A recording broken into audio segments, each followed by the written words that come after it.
Somebody writes and says, I've been noticing how I am more able to recognize and do something about it when something happens that triggers my PCSD, my post-childhood stress disorder, which everybody has, pretty much.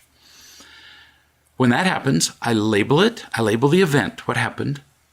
I identify the lie that is causing the negative feelings. Then I remember my worth and that I'm loved. The awful PCSD emotions disappear, evaporate pretty quickly, and I like it. What you just described is miraculous. Just in 3 lines, you gave the definition and solution for PCSD. Summarized the entire book, Real Love and PCSD.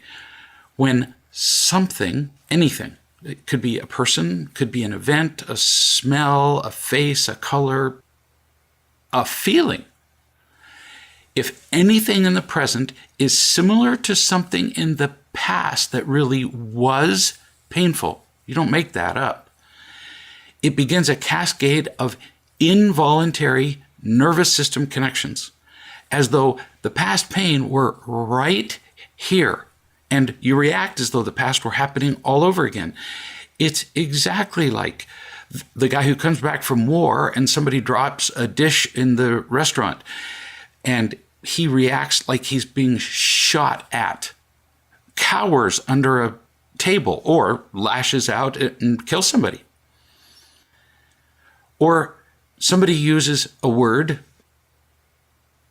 or a tone or whatever that your abusive parent used, and you treat them as though you were 4 years old and you were helpless and in pain. Now, here's where it gets really just awful. Almost every time, 99+% of the time that we get triggered, you're never going to identify the cause. We waste so much time going, why? No kidding. There isn't a day goes by that I don't get that question.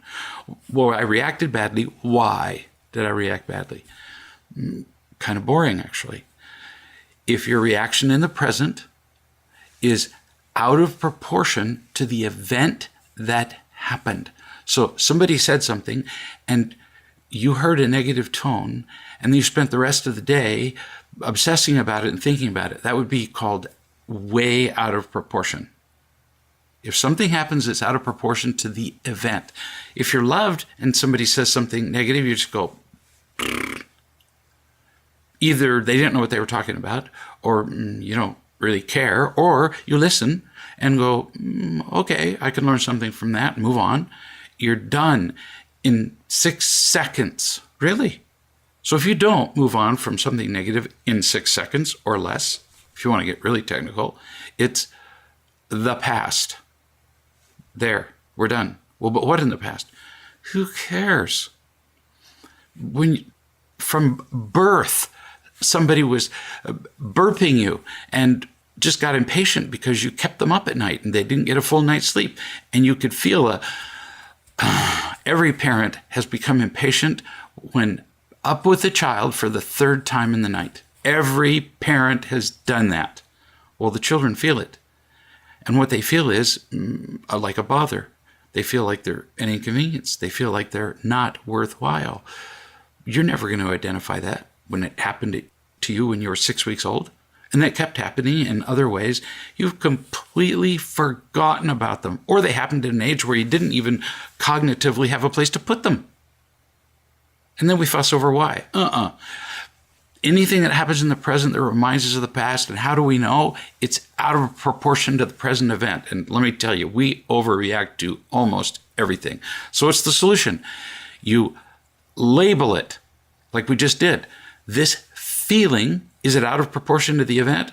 Yeah, it really kind of is. Some guy cut me off in traffic and I had to just slightly slam on the brakes and delayed me from getting home by, all of, 0.3 of a second. And then I'm cursing and yelling and giving him the finger and honking the horn. Yeah, that might be out of proportion. As opposed to just, whoa, I'm glad I didn't hit his bumper. There, that's what people who are loved do, really. So if it's out of proportion, what's the meaning? I was just triggered, and it's evidence of my PCSD. Big deal. It's the past. What is the truth? It's this simple. Label it, then the truth, just like you wrote. Am I being shot now? Am I being abused? Am I being beaten verbally by a parent? No. Is this event a big deal, or could it be blown off? No, it's not a big deal. The answer to that is no, almost every time. If a tiger is in the process of chewing your neck, then fear would be reasonable. It would not be out of proportion. How often does that happen to you? It's never happened to me. So it's a lie to believe that our reaction is sensible. You ask questions. Am I safe? Am I safe now? Yeah, I really am. Nobody's going to kill me. Nobody can change my perception of myself unless I believe the lies of the past. Do I have the tools to recover? Yes, I do. Am I loved? Are there people who care about me? Has it been proven to me enough that I'm worthwhile? Anybody who's watching this pretty much can answer yes to that. If you can't answer yes to that, figure out how you can. Go to the website and learn the many ways where you can find people who will unconditionally love you. And then you finally say, I have no reason to fear. If I'm not being injured and I'm being loved, people care about me, then the truth is fear's ridiculous. Really, it's just not needed. And then the fear disappears. But you have to do all those steps beforehand. You can't just, when you're in the middle of being triggered, go, okay, don't be triggered. Not if you haven't done the preparatory work. I just took a phone call from a woman who was describing how she was just triggered from head to toe. I mean, she was just so anxious and afraid, and she described the event that had triggered her and she was all afraid of. And I said, so when that event happened, and it happens fairly often with her partner, have you had preparatory, preventative conversations before that to know what to say to your partner when he's whatever he is, withdrawn, angry, whatever it is? Have you had those conversations when he's not withdrawn and angry, and said, when you withdraw, here's what we're going to do. When you're angry, here's what we're going to do. Because we are, pause, partners. And because we're partners, you really don't get to do this alone. You don't. We're partners. And at least I'm going to do something about it. You have to do the preparatory work. You have to do the preparatory work of finding people who love you to the point where you feel worthwhile, so that you can identify a trigger, as opposed to a real life event in the present that's going to destroy you. Everything changes when you can do that. But that's not an intellectual realization. There's a whole lot we can do after we're triggered to then completely kind of make the trigger disappear. Really, you can't help having a trigger happen. That, by definition, it's just an involuntary reflex. Yeah, but then choices kick in. And we have to do the work that's necessary so we can make choices instead of involuntarily reacting like, well, animals who are startled by sounds. We don't need to do that. New subject. I know a woman who's been practicing real love for some time. And she said, I was taught in childhood that you had to do things right. All caps, right. You can just hear the tone. Gotta do them right. Yeah, no kidding. Almost all of us were. With every sigh, suggestion, well-meaning criticism is almost a contradiction, almost an oxymoron, because almost nobody really offers a well-meaning criticism. What they're telling you is that you're really stupid for not doing it in a way that satisfied them. With every sigh and suggestion and warning, parents who say to their children constantly, stop, don't, be careful. We were told that we had to do things right. That's what all that means. It's notable that we weren't actually taught to do things right. We really weren't. Listen slowly to this. We were taught to do things the way our parents and other adults wanted, and they defined that as right. But it very often wasn't. If it's right, then the end result would be that you would feel loved. And how many times did people criticize you or sigh or get exasperated for your benefit? Never. Pretty much. Now, sometimes the things that people taught were right, but the tone wasn't. Often the things that they taught were right were simply selfish. I want it done my way. Quit making noise. Quit behaving like you're 3 because you're, 3. It's very confusing. Doing things right is often, in fact, not healthy. It's much better to simply make a choice. Make a mistake. Learn from it. Better that than to fear making the mistake and be paralyzed in fear and inaction because you're terrified you won't be right. That's what I mean by sometimes doing things right just becomes counterproductive because it freezes us. We're paralyzed by the fear of being wrong. I actually recommend that people make mistakes faster, almost with abandon. Go crazy. Make mistakes. Now, no intentionally thrashing out randomly and hurting people, but make mistakes. I don't recommend a cross-country trip by taking whatever road occurs to you. I'm going to go from here to Georgia to California and just take whatever road I see. No, not that kind of mistake, not unnecessary mistakes. But if you get to a fork in the road, pick one. Or the alternative is you're just going to camp at the fork in the road. Put up a tent, put up a log building, then a brick building, and you just stay there at the fork in the road going nowhere. Because if we do that, that's the biggest mistake of all, not growing. You continue. My initial response is, okay, I won't plan anything at all. But I don't think that's what you meant by avoiding this being right thing. No planning would be running from responsibility. So I repeat, make the best choice you can based on information reasonably available, not all information. You might possibly make a mistake and then you learn from it. Many people, when they go to gather information, oh my goodness, they just agonize for hours, days, weeks, like, which plane flight should I take? Oh my goodness, if I pick this one, then what if a plane flight comes up and I save $4 later?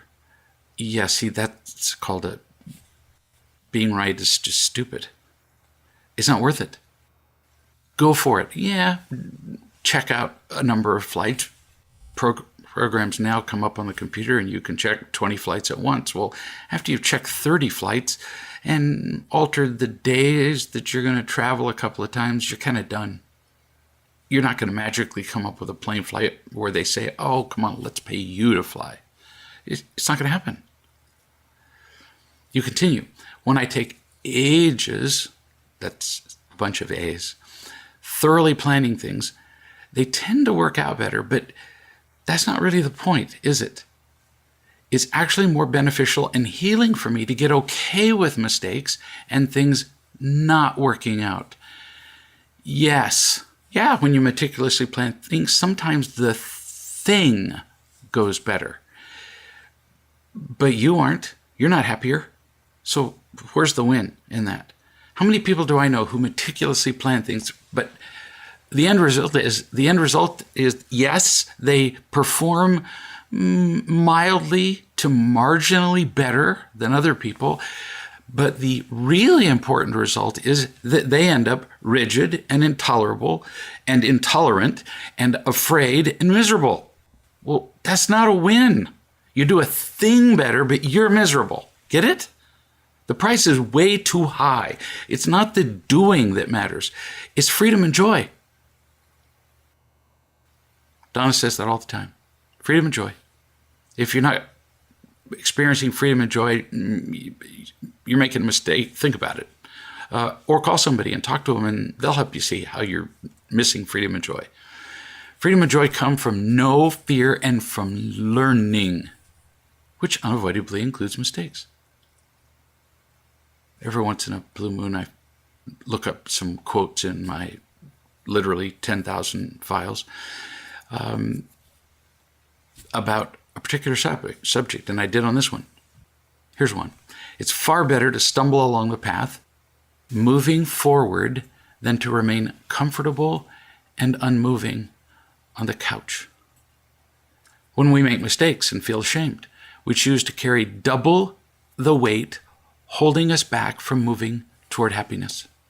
Why carry shame and fear? Another, I'd rather make mistakes with you than live in fear of making them with you.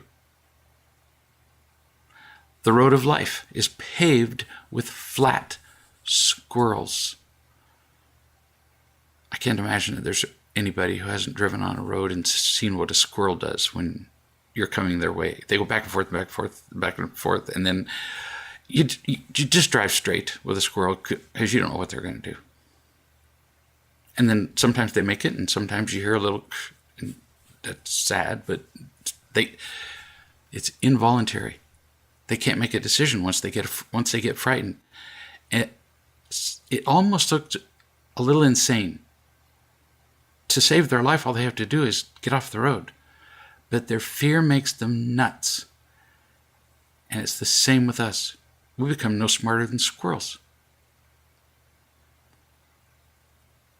Life is rich only to those who make mistakes, stumble, suffer, and rise from their failures. Another, the price of learning to love is that you have to make mistakes that affect, even hurt other people. You can waste your life feeling guilty or move on and learn to love better. Scott Adams says, creativity is allowing oneself to make mistakes. Art, and I would add joy, is knowing which ones to keep. Lots more. Make them. You continue. When I make mistakes, I tend to get so annoyed at myself and beat myself up. Exactly what I've been talking about. And that phrase is pivotal. Annoyed at myself. You actually carry around a bat that says, I'm so annoyed with you, and it's burned into the bat. That's how at least in the old days, that's how they put words on bats. They burned them in. And you carry around a bat that says, I'm so annoyed with you. Listen, your mother made it. Now, for those who are listening, I happen to know this person, and I know her mother, so I know who made the bat. Your mother made the bat. She used it regularly, and your father never took it out of her hands. He didn't really hit you with that bat so much, but boy, he just stood by and did nothing while she did. And now you have inherited the bat, and you use it on yourself, as though the words had been burned into the wood by God himself. You continue. My mother was such a fusser, a worrier, and a planner. She still can be.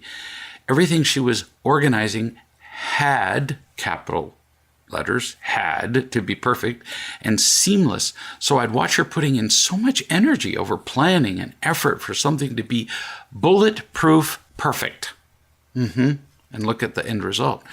If it wasn't, she would be utterly devastated and panic either at the situation, or she would rant about somebody who didn't do their job properly, notably me, meaning the person who's writing this. Amazing. I always saw her behavior, but it never crossed my mind the impact that it would have on me. How could you? It was the air you breathed. It was normal because she defined it as normal.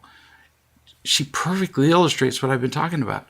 She avoided mistakes like a disease. In fact, she regarded mistakes as a disease, including you. And look at the end result. She was very good at doing things, and she was terrible at loving you. Really just terrible. Now, she's learned a bunch of things since then. But her putting things ahead of you almost destroyed you. It's a bit of a miracle that you're recovering. No kidding. You knew that you were less important to her than the tasks because she worshiped the doing but got irritated at you. This just isn't complicated. She's just focused on the thing. And if you enter the picture, she just slaps you out of the picture because you're a bother. You were less important, and it was crushing to you as a kid. I'm not overemphasizing this. Kind of just by the way, because I know this person, in subsequent weeks after she wrote this, she really began to realize this because it's interfered with her adult life in every imaginable way. As a person, as an employee, as a boss, as a partner, as a mother, as just destroyed her. You continue. Dad was just as bad, but his expectations of people are because he was just as bad because of his expectations of people or situations and it having to be perfect or the best possible.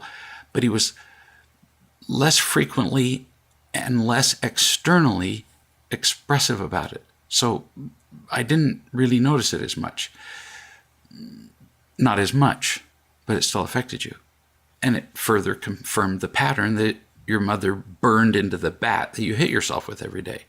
You really do think that what you do, every person listening can identify with this to some extent. So slow down your ears. You really do think that what you do in great measure determines who you are.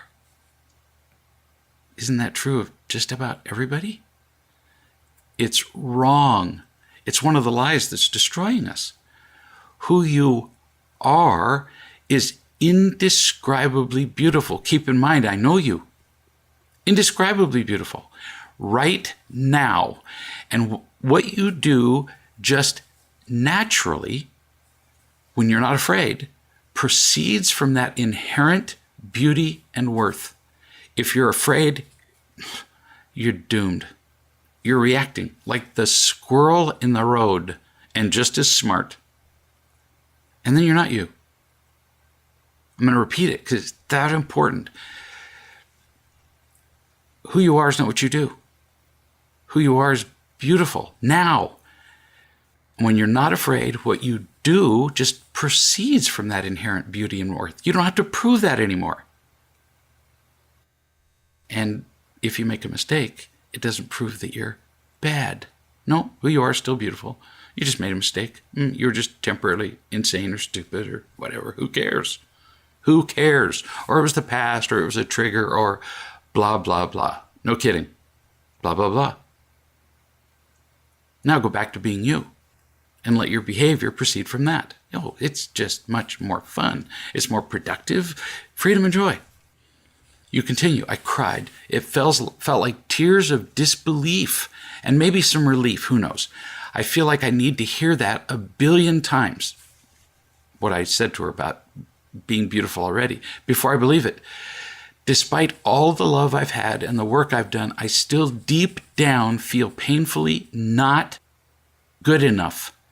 And I slipperly, it's not a word, but she says, that should be a word. I agree.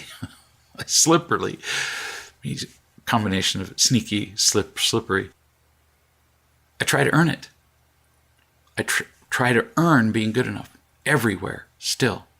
Yeah, you and everybody else. The other day, what was I doing? Don't know. I know the words to no songs. I don't pay attention to the lyrics of songs like ever. Donna laughs because I say, who's that? And, she's told me 5 times before. Or what are the words? And because she knows the words to these songs. But I heard one. I don't know, maybe she spoke slowly and clearly enough for my slow brain. A lady named Colby Calais. Never heard of her. She said, part of the song, this isn't the whole song, of the lyrics, I looked them up. Put your makeup on, get your nails done, curl your hair, run the extra mile, keep it slim so they like you. Do they like you? This is exactly what we've been talking about. She continues, you don't have to try so hard. You don't have to change a single thing. You don't have to bend until you break. You don't have to try. You just have to get up, get up, get up. Just keep going. Make your mistakes and learn from them. She didn't say that part. That was me interrupting the song. She said, take your makeup off, let your hair down, take a breath, look into the mirror at yourself. Don't you like you? Because I like you. Find somebody, figuratively, to see you without makeup, without pretending, without earning, who likes you, who cares about you. It'll rock your world. New subject. I have a work issue. I asked one of my colleagues to help me interview applicants for a 2-year-long postgraduate fellowship position that begins in August. I'll be the primary supervisor of both fellows who are coming this year.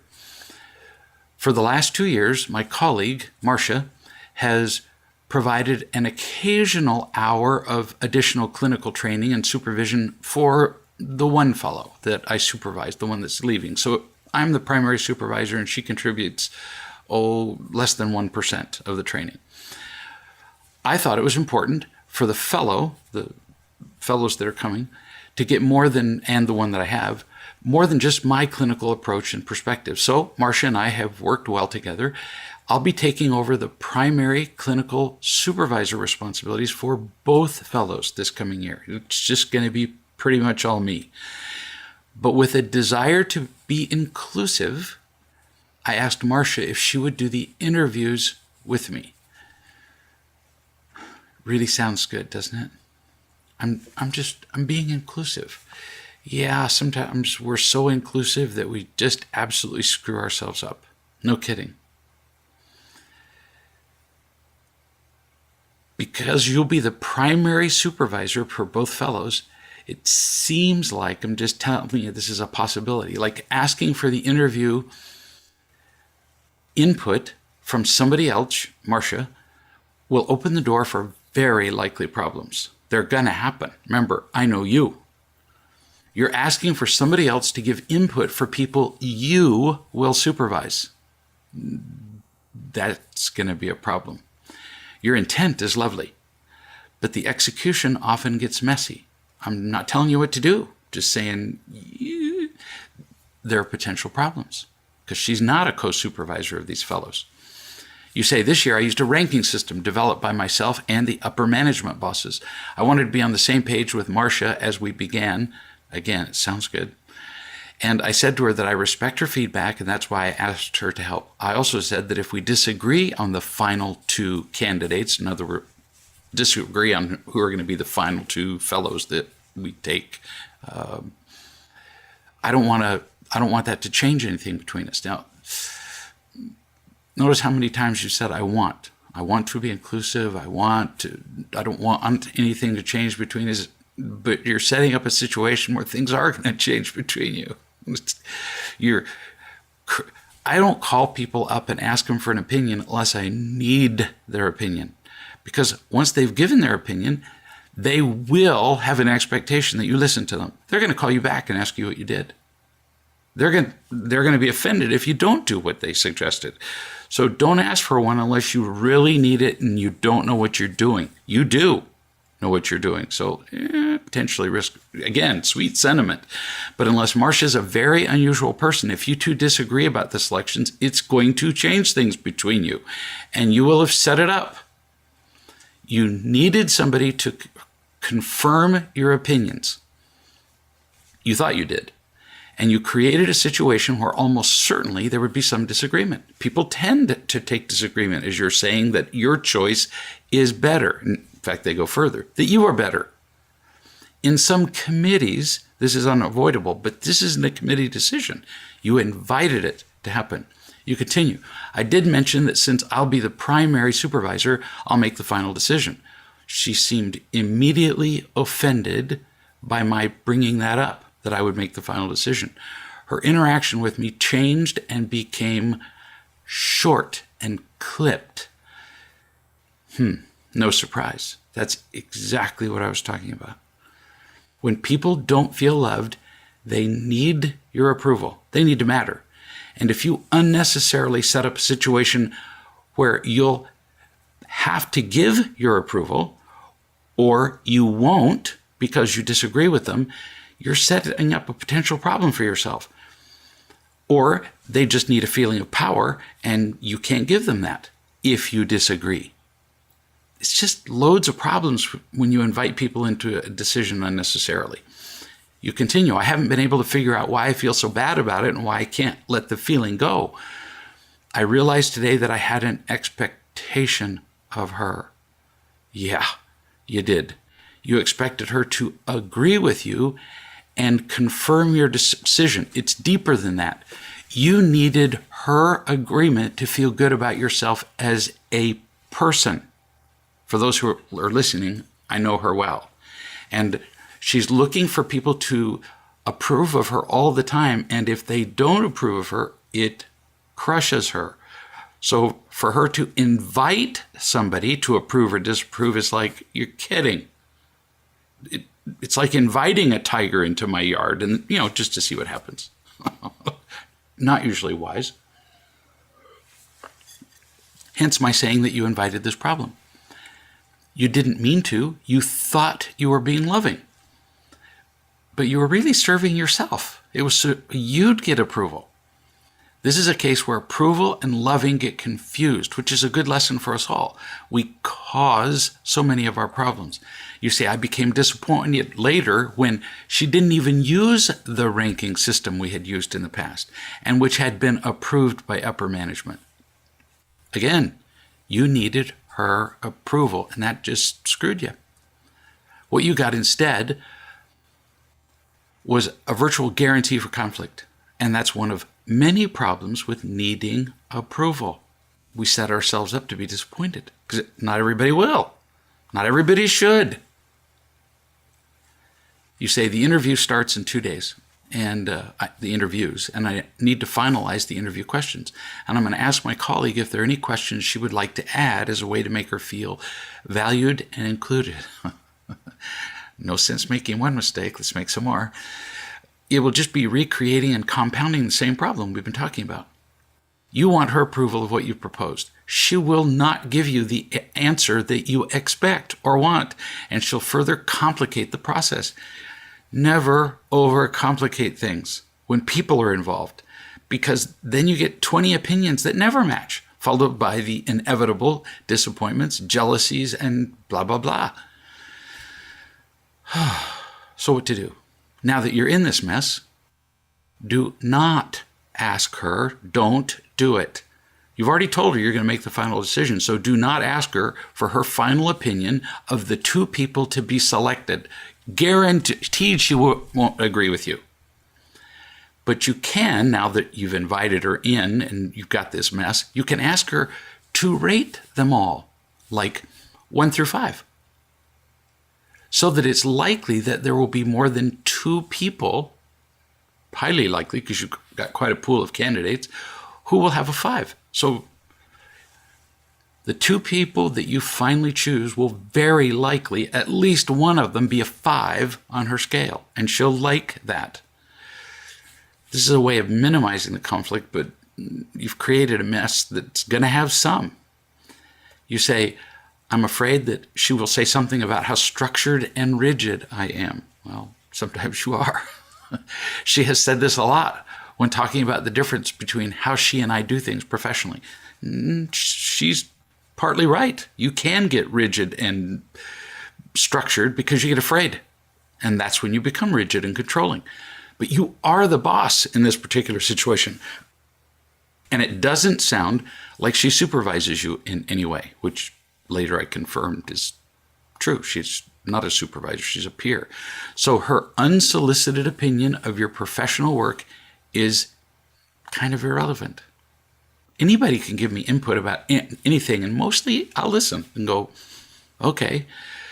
But when people give me unsolicited opinions, they're not really high in my priority to consider, and I'm certainly not going to give them feedback about it later. You say, I know that I'm very structured in my work approach and a lot of things I do in life. Yes, and that's just kind of you. You are a naturally ordered person. That's you. When you get afraid, you become rigid, controlling, and angry. And that's not you. You do that to create the illusion of safety. And boy, it not only doesn't work for you, it really annoys other people. You say she likes to fly by the seat of her pants. Well, that's who she is. She's different from you. But you both take it to extremes when you get afraid. You say, I would like guidance on how I can do this so that it's a positive experience for both of us, if possible. See, you want everybody to be positive and like you, no matter what choices you make. Give it up, that expectation. Impossible. She's going to think you're rigid. I can tell you that ahead of time. If you don't agree with her about everything, then you're rigid. That's something she uses to keep herself safe. And she will undermine the way you do things. She has in the past. You two will not pick the same applicants because of the differences in your personality. She's going to like this person over here who has characteristics that don't blend well with you, with who you are. Duh. And see, you've got to pick somebody you can work with, not just somebody who's competent, but somebody who's non-threatening because you get afraid.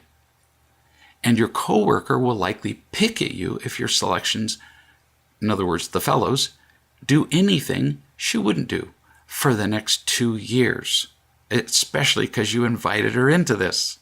See what a mess it was created by you doing something that seems to be good, including her, when the truth is you're getting her approval. So you tell her that you will take her feedback into serious consideration. That's it. Memorize those 3 words. But you do not get her concurrence, her agreement, on the final choice. And now you can at least somewhat minimize the conflict here, but you're going to get some, just telling you. If you have a goal of her not disapproving of you, of her liking the whole process, then you're doomed before you begin. So just accept her as she is. New subject. I'm confused about a few things concerning Carol, my wife. I work odd shifts as a supervisor, so my availability is sometimes difficult and unpredictable. She called me last night and I was about to be occupied, so I said I'd be able to talk in an hour. She told me that she wanted to talk to her sister during that hour. 2 hours later, I tried to call and it went to voicemail. I can already feel your disappointment and possible annoyance from here because I know you. I can guarantee there was some annoyance. Do you see your first mistake yet? Because we need to identify our mistakes or we keep making them, not to shame ourselves, not to feel bad about them. You said you could talk in an hour. Did you call in an hour? No. You waited for 2 hours. You were hoping she'd call you, see? And you waited expecting her to call you. She didn't. You got disappointed, annoyed, and now any conversation you have is kind of doomed. Did you set a time to talk to her? I will be free at blank, or at least if I'm busy in this job where you're an important supervisor and they really can't do without you. I know your job. Then you text her and go, it's going to be 10 more minutes. Did you set a time? If you don't set a time for an event, you're setting up an expectation and a disappointment. It's going to happen. No, you didn't set up a time. So you left her an hour longer than you said, but then you expected her to be right there to answer. Bad planning and bad mind reading, expecting her to read your mind, expectations, and a whole mess of stuff. You made a mess of this. No guilt. I'm not shaming you. I'm not saying you shouldn't have. I'm just saying you made a mess. Now we're going to talk about what we can do differently. We're going to get to that. You say, Carol always texts me what she's doing and when she can talk. This time she didn't. And yet, even though she always tells you what she's doing, you're annoyed that this time she didn't. See? She's normally very considerate about telling you when she's going to call. She fails to do it one time, and you question her, love, her loyalty, your partnership, the world. And you go into a tailspin of disappointment. Not reasonable, especially when you didn't call in an hour, as you suggested. Do you ever think of it from her view? Her view would be you didn't show up on time after an hour, but you're impatient that she wasn't waiting, just panting by the phone for the additional hour until you did call. Not reasonable. New point. This is important. Sometimes things just come up. Stuff happens. It's not about you. Like with her and her sister. Maybe she texted her long. Maybe the house was on fire, whatever. You do need to have a calm conversation at some point, not while you're disappointed, about how it would be preferable if she at least answered you when you call. Even if she was on the phone with her sister, I do this all the time. If I'm on the phone with somebody, talking to them face to face on Skype, and Donna comes in the room, I go, hang on a second. And I say, do you need me now? If she says no, then I go, okay, I'm back. If she says yes, I do. Or I'll talk to you an hour. I always pay attention to the person who's most important to me. And you could have done this better. She could have done this better. You make an agreement that you're both going to do this better, and pay attention when your partner needs you. If she calls me and somebody else is talking to me, I stop it, talk to her, and come back. Or go with her if she says, nope, I need you right this second. Well, gotta go. No kidding. This will prevent a lot of conflicts between you two. You say, when I did talk to her, I said I wanted a few minutes and asked if it was okay to talk. And she simply said, no. Because she could feel your disappointment and irritation. I thought that this was odd. I don't. But figured that she was upset or busy. I waited another 40 minutes and called her as I went off my shift. As soon as she spoke, I noticed that her tone was tired and short. Yeah, because been waiting a long time and you were annoyed. I asked that she text me the next time that she would be available to talk. You made a request of her after noticing that she was tired, and you spoke in a way that you made a request after she was tired and after she spoke in a way that you call short. She was tired. Not a good time to make requests of people. Pay attention to the person that you're talking to. Expressing needs comes across as an expectation under normal conditions. When somebody's tired, it almost always does. You continue. She didn't agree to my request and became rude. Good lesson. Listen to it. It's a lesson. Listen. Don't become annoyed. Learn from it. You say she wanted to talk about it later. I can almost hear this because you don't like that word. In this conversation, so far notice that your only concern that you've expressed is you. You, capital letters, Y-O-U. Not that she waited an hour longer than you suggested, not that she was tired, not that she was feeling unloved. Nope, only that you didn't get what you wanted. Guaranteed to fail, this approach. Not blaming you. Not saying you shouldn't have, not that you're a bad person. Nope, just doesn't work. Your focus was you. You didn't get. Over and over you said it. You say, some of my more loving texts this past week have gotten no responses. She always responds. So it was odd at first and worthy of asking after 3 times, and I asked her about it in a calm tone. After 3 times of her not answering, I would go to the bank with the bet that your tone wasn't calm.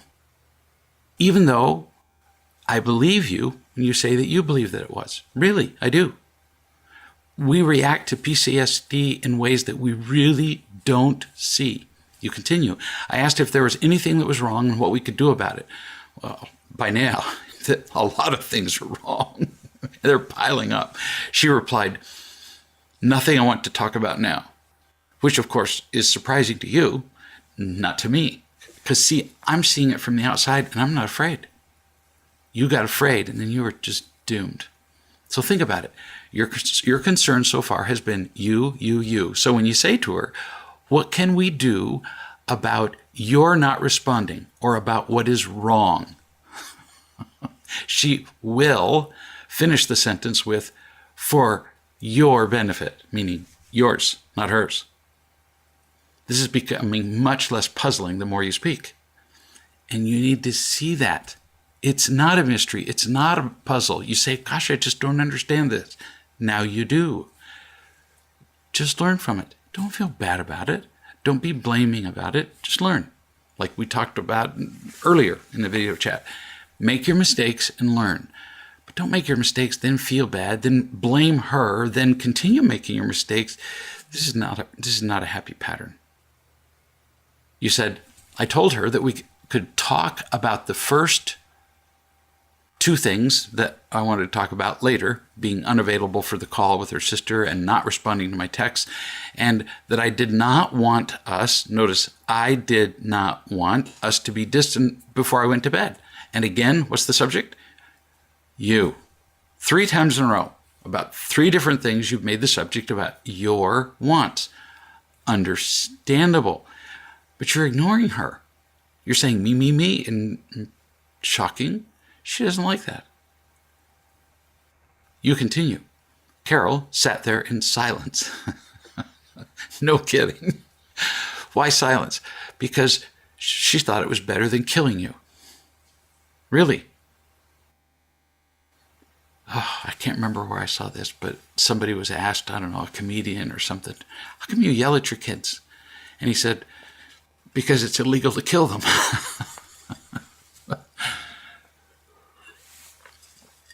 Why was she silent? Because inside she was screaming and she knew that wouldn't work, and silence was all she could think of. She was doing her best. She was choosing the least criminal response.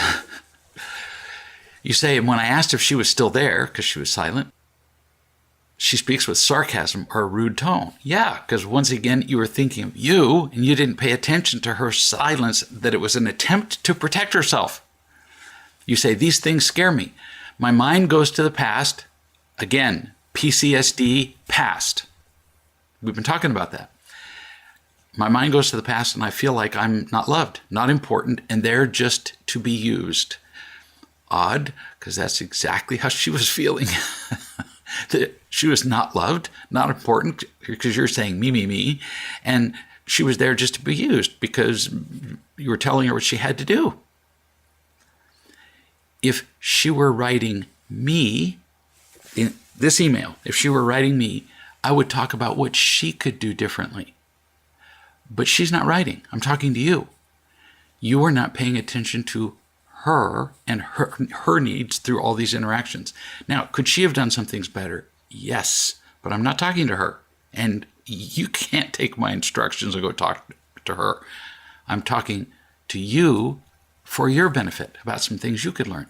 You say, when I pour my fears out, it's not easy. Yes, not easy for her either. Again, the focus is you.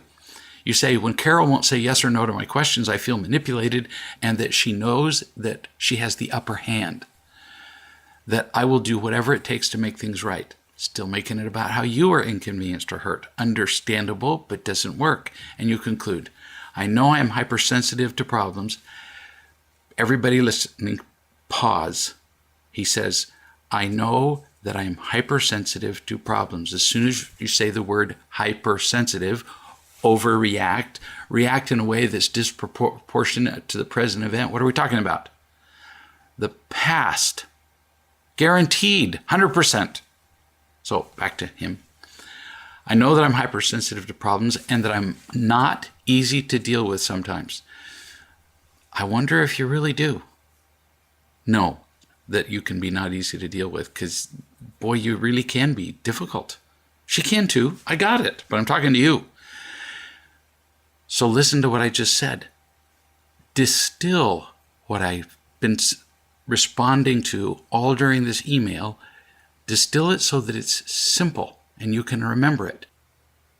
then tell her how you disregarded her, how you didn't think about her throughout all these interactions. I actually pretty much say to her the words I've been saying to you, and that you're committed to getting smarter and less selfish. Whoa, didn't expect that response. But this works, and it's truer. It's recognizing the horrifying effect of the past, which we don't. Our partner does something, we explode, we're disappointed, we're angry. Yeah, hypersensitive, overreactive. That's how we were treated as kids, or at least what happened in the present reminds us of how we were treated as kids. And so poof, we're 4 years old again, and we're throwing a tantrum because somebody took away our balloon. Really? We're just 4-year-old kids, and we're married and having kids. Whoa, this is tough. New subject. I'm going to kind of summarize everything we talked about. Notice that over and over again, people react really badly. Everybody who wrote in this video chat that I can think of, there's no exceptions, they're reacting to something from the past, and it's controlling how they behave in the present. This guy who works shifts and his partner doesn't respond immediately, the lady who invited her coworker to give feedback, I mean, it just goes on and on. We do it all day. We're not really reacting to present events. We're reacting to an accumulation of a lifetime of people not paying attention to us. So then when somebody actually doesn't, we're not making that up most of the time. On the whole, people don't really care about us. On the whole, people really do disapprove of many of the things that we do and say. That's true. And then instead of reacting proportionately or just listening and going, good feedback, I'll think about that. Or sometimes the appropriate response is just to go, okay then, and move on, because what they're saying is just flat wrong. They're, again, demanding that you do things their way. A lot of appropriate responses that take 6 seconds. You can use the 6-second rule if you'd like. Notice each of those responses took 6 to 8 seconds. Or we can overreact, and that always takes longer than 6 seconds. In fact, sometimes 6 days we can sulk and be mad about something. 6 weeks. I know people who are carrying around grudges for 60 years. Yeah, that's from the past. And if we can, I think it was the first person in this chat, if we can just simply identify it, they used a different word, name it, doesn't matter. If we can identify the behavior, we can identify the lie that we're overreacting because of something from the past, and then remember that in the present we are loved and there's nothing to be afraid of. The trigger just goes away. Or we can wallow in it. The first one's much happier. I recommend it, actually. We'll see you in a week.